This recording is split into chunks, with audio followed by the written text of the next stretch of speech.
The harmattan breeze carried the scent of dust and dry leaves through the narrow streets of Enugu, rustling the branches of the old udala tree that stood just outside Adora's window.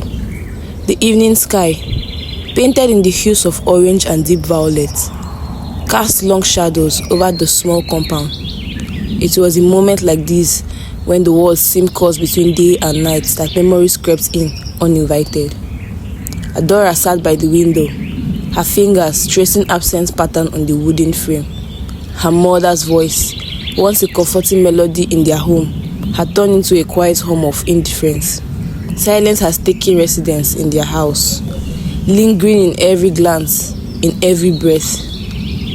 She had been told that time healed wounds, but some wounds, she realized, didn't fade.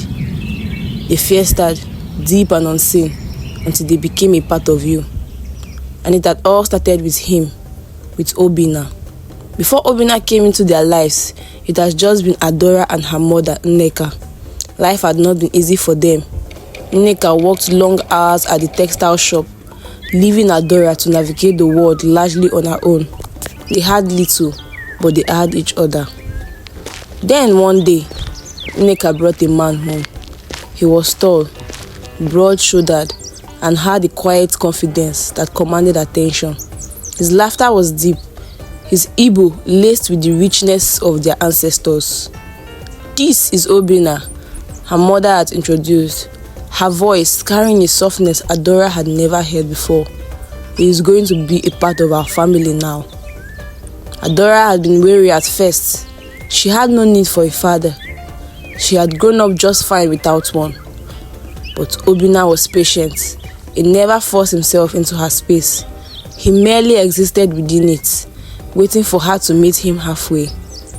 Over time, she found herself drawn to him. He was different from the men she had known. Men who spoke loudly and took up space without asking. Obinna listened. He remembered the small things, how she liked her jollof rice extra spicy, how she always twisted the ends of her braids when she was nervous. For the first time in her life, she felt seen. It started softly, almost innocently. The long glances across the dinner table, the way his finger would linger just a second too long when handing her something. Quiet conversations they had when her mother wasn't around, when the house was wrapped in the hush of night. Adora told herself it was nothing, that she was imagining things. But feelings had a way of creeping in, uninvited. One evening, after Nneka had left for an overnight church vigil, Adora found herself alone with Obinna. The house was quieter than usual, the only sound coming from the cicadas outside. She was in the sitting room, her knees drawn up to her chest, lost in the pages of a novel. Obinna walked in, his presence filling the space effortlessly. "You like to read a lot," he observed, settling into the chair across from her. Adora nodded. "It helps me escape." He smiled, a slow, knowing smile. "And where do you escape to?" She hesitated before answering. "Somewhere I feel understood." A silence stretched between them, thick with something unspoken. He leaned forward, resting his elbow on his knees. "You know," he said, voice softer now, "you don't always have to escape. Sometimes the things we seek are right in front of us." Something in the way he said it made Adora's breath hitched. She wanted to look away, to break whatever invisible thread had formed between them, but she didn't. Instead, she held his gaze, heart pounding against her ribs. He reached out then, fingers barely brushing her hand. It was fleeting, almost accidental, but the weight of it settled heavily in the air. Adora should have pulled away. She didn't. Guilt came in waves. It swelled inside her, pressing against her chest, making it hard to breathe. She told herself it was nothing, that nothing had happened, but she couldn't ignore the way her body betrayed her, the way she looked forward to being alone with him, the way her skin burned at the thought of his touch. It wasn't right, she knew that, and yet, the lines blurred. One evening, as she stood by the kitchen sink washing plates, she felt him behind her. Close, too close. His voice was a whisper against her ear. Adora. Her grip on the plate tightened. We shouldn't, she whispered, more to herself than to him.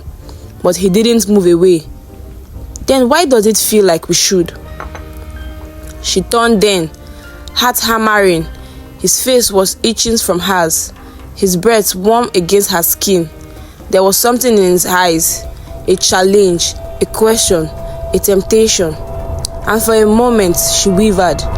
But then, Adora! Her mother's voice cut in the tension like a blade. They sprang apart, but it was too late.